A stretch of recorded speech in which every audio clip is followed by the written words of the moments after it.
Pat, what are we doing today? I don't know. You tell me. We're doing a video on how to do an oil change on an RX360 2012 RX350 that we're working on. We're on a luxury garage with a heater pointing right at us. It's wonderful.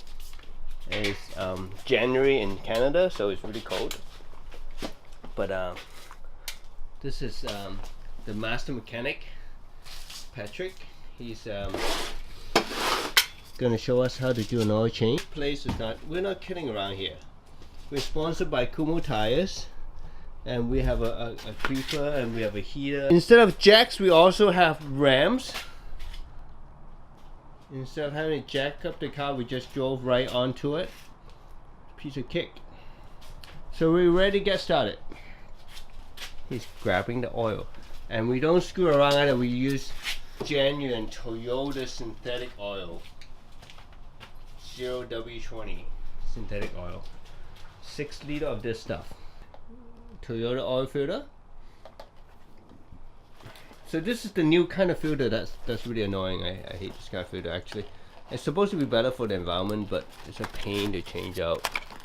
So it doesn't have the metal casing. You have to use you have to take apart the whole casing and then swap out the paper filter inside, and it makes a big mess, but it's better for the environment, right? Right, Pat? Is it better for the environment? Of course. I originally bought the Toyota filters. They were $50 each, so I downgraded myself to the no-name brand for $10 a piece instead. I have no idea what that means. I think it's something about CF10285. air conditioning something. Air conditioning filter, I think it means. We already opened the oil cap right here at the top. What's the next step, Pat? Go down under. Go down under and Drain the oil. you're gonna drain me? Go down under and drain me? No. Drain the oil. Drain my oil? Okay, you go for it. I'll let you do that. Oh yeah, looks like a tiny one. So I would imagine it's a 14 or something. Any other car, Japanese car I work on the drain plug, usually 17 or something like that. This is tiny. Yeah, it is a 14. And this is where the oil filter is. Well, it's inside it. So you need a special tool to drain the oil. Sorry, to open up the oil filter casing. So I'm going to start by draining my oil first by unplugging the drain plug.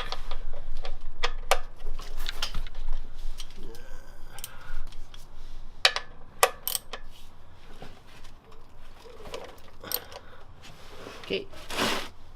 Alright. So loosen now. I'm going to get ready. Just shoot right out. I'm going to hold it up just to avoid the oil spilling all over my camera. Okay. Alright. So the trick is to open up the fuel cap at the top as well, so that air can get in while the oil drains up. I'm going to clean this guy up. Oh, it looks like the washer got stuck on the engine. See that? So make sure that we get that out, otherwise you get two washer, you end up making a mess. But we'll get that out after the oil drains. Okay, so we figure out where the air filter is. It's underneath this panel right here where the battery is. So it has all these little plastic tabs on it. So basically you pop the inside part of the plastic clip up like this, pop them up like that, and then they come out after that. This one's already kind of damaged, so it just comes right out. But basically there are 1, 2, 3, 4 of them, and after that this thing just come right off like that. So once you pop the cover off, there's a couple clips here, and then you figure out how to open this guy. Oh, there you go. Put it right up. Toyota design, very easy to work on. Yeah, it does look pretty dirty, so it's probably a good time to change that out. That's the old one, and that's the new one. It doesn't look directional, so you can just pop that in. And you're done. Slide that back in. Good. Good, so we're doing the oil filter while the oil is still draining, so it just saves a bit of time. Alright, you hold the clips out like this. Oh fuck. Great! Never mind that, we'll cut that out. You hold the clips like this, and then you slide the bottom part of it into the hole first, and then you pop that in. That's how you lock it in. And you do the same thing for the rest of the clips. And these clips, because of the heat in the engine bay, they tend to crack really easily. So don't sweat over it if it breaks. They're really cheap to get replacement at Locals or any of the mechanic shops. You can buy, or even at Amazon, you can buy a huge pack of them for like $5. So that's basically it for the air filter. We still have to do the cabin filter, and then the oil seems to have stopped draining now, so it's probably a good time to look at the oil filter as well. So let's go look at that. So this is the special tool you buy. I got this from Amazon for like $18 Canadian. I've never used this thing before actually. All my cars were too old to have this kind of fancy filter system. And it looks like it just goes right in, and after that you can just turn it with the filter wrench, and the whole filter will come out. But there's also a drain bolt at the bottom that you're supposed to drain the filter before you actually open it and make a big mess. Right now I'm moving my oil catch pan to catch the drip that's coming from this side, but also catch the drain from the filter. I got an extension. I tried to do it without an extension. It's not gonna clear. It's gonna hurt my hand. So I decided to get a short extension and try it this way. Okay, that's perfect. So this is a good sign. That means the last mechanic didn't over tight this bolt, the drain plug. So it's gonna let us drain the oil filter before we open it up and make a huge mess. Whoa! There's nothing coming out of that. Okay, so we got the drain plug open, but it's not draining, and I realized there's a extra piece inside the filter box, oil filter box. It looks like we're supposed to put this guy in, and that's supposed to help it to drain the filter. Oh, there you go.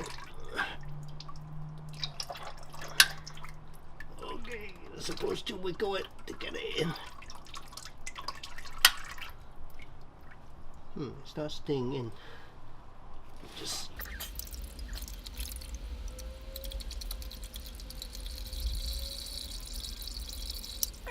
stay in there. Oh, there you go. Just took a lot of force to push it in. And once you push it in, it'll stay in. Inside the glove box, there's a access panel, yeah, that we could we need to remove in order to get to the oil. So the instruction was to use a flathead screwdriver, pop it up like that, and get out somehow. There you go. Got it. Got it. Got it. Almost. Okay, so one down. And now there's one more thing that's much easier to get out of. Just the two sides have a movement. And then now you can pull the cabin foot out. So the Toyota one is supposed to be made of carbon. It's $50 Canadian. It doesn't even look that dirty actually. But I'm gonna change it anyway since it's got all these crap inside it. So I'm gonna change it up. So that's the old one. That's the new one. I don't believe there's a side to it. Looks identical. Okay. So I'm going to slide this guy back in.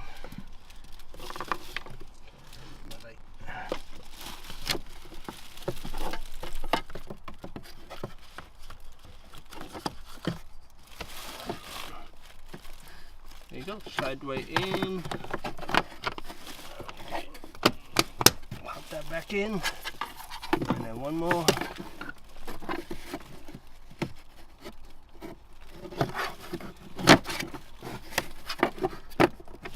To do with just one hand. Let's try doing 2 hands.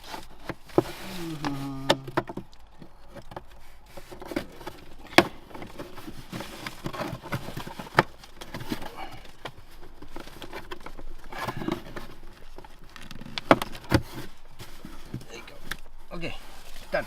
The Toyota filter that we put out, it actually is directional, so it says up. So make sure when you put a new filter, make sure where it says up is staying upwards when you slide the filter in. That's about it. Looks like the oil stopped draining. This is the drain plug from the oil filter. This is drain plug for the main oil pan. I put in a new washer on it now, so I'm gonna put.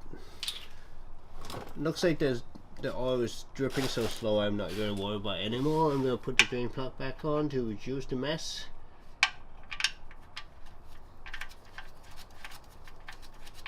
I'm probably just going to finger tighten it for now and then tighten everything up to torque spec at the end. Pat already has looked up what the torque spec for us. Now I think this plastic guy can come out now and we can just dispose it. I don't think there's any need to keep it, because every time you buy an oil filter you come with a new one. Looks like I might need some pliers to get it off. It's so tight. Yeah. Oh, don't break anymore. Great. Oh, you mean on the top? Yeah.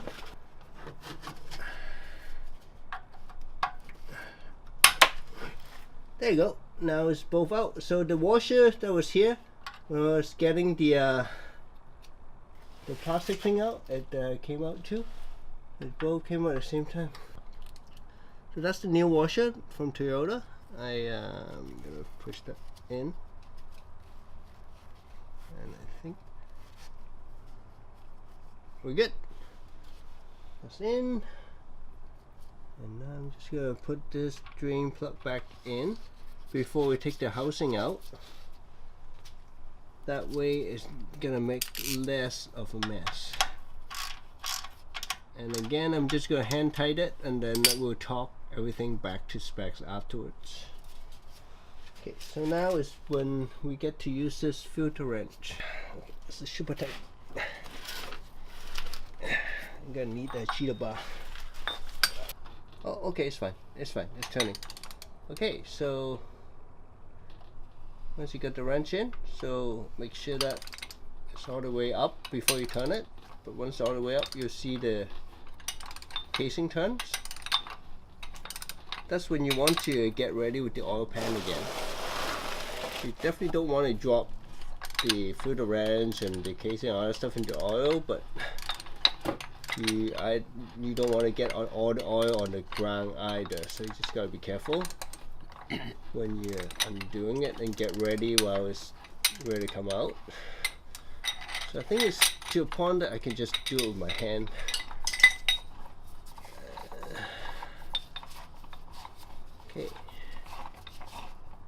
Okay, so just a little bit of oil coming out because most of it got drained already, so not too messy. It does get kind of messy once you pour it out. So you see there's another gasket here that we need to replace as well, and this filter will need to come out too.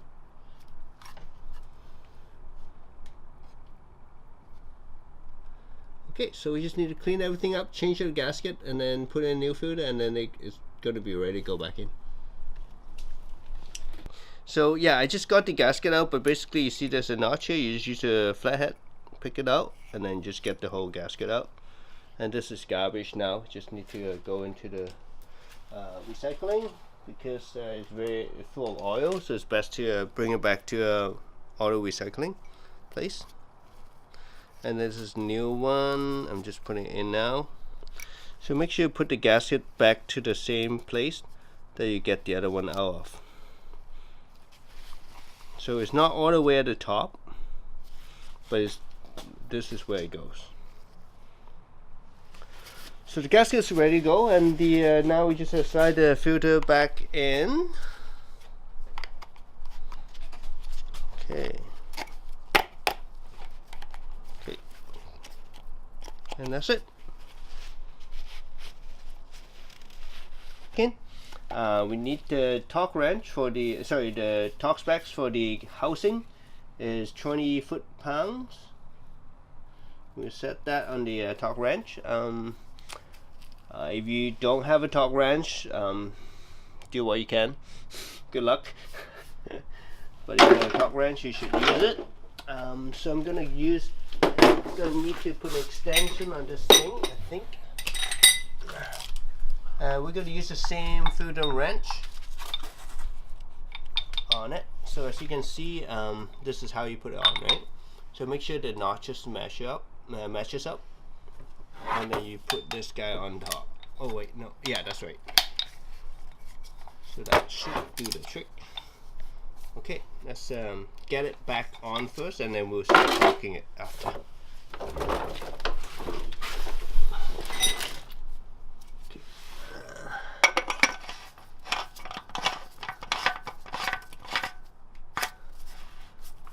Okay, so right now nothing is torqued. So the house, just repeat the torque specs again. The casing is 20 pounds. The drain plug for the oil filter is 10, is it? 10 pounds. And then the drain plug for the oil pan is 30 pounds. That's what we're gonna do. So the torque wrench is already set. Just need to grab it and the make sure that the sits well, and then you can just go and oily filter right here. So it looks like it's taking a while to tighten. Probably gonna fast forward this part. Okay, now it's tightening. Okay, so it's really not much, 20 foot-pound. So you don't need to use your deft grip. That's mastery. But we were never able to open the drain plug without pulling out the whole casing. Every time we undo the drain plug, it takes out the whole casing. It was like, oh, okay. It just makes a big mess, that's it. So I'm just gonna torque this to 30 and then we'll be done.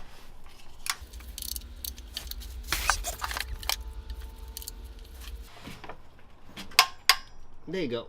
I don't normally buy oil from Toyota, or any dealers for that matter, but I find out strangely the synthetic oil is actually cheaper than anywhere else you can buy synthetic oils. It's like $6.50 for a liter.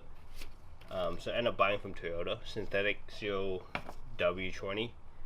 So this is where the fuel plug is for the oil. We already took it off in the beginning, and now we're just filling it with oil. I don't have a large fuel funnel, so I had to take it a little bit easier. So you're gonna need 6 liters of oil. So in the on the menu it says 6.4 quarts, so it's about 6 liter total. We just put in 5.5 liter of oil, and then I did a check with the dipstick. So I put it out, cleaned it, and then put it back in, and this is like halfway up. And so I would actually put all of it in at this point for our case, because we half a liter of it probably end up in the oil filter casing. So we got all the oil in now. We're gonna put the, because we're still on an incline, as Pat very wisely pointed out, we're gonna close everything up and then get it off the ramp. Well, actually I'll run the car for a couple 10-20 seconds and have a friend underneath it to check whether there's a leak. So you rev the engine a little bit, make sure there's no leak, and after you do that, then you can back it off the ramp, and at that point we can check the level again. So make sure after you back it off, you wait about 5 minutes for all the oil to settle down, and then we'll check it again.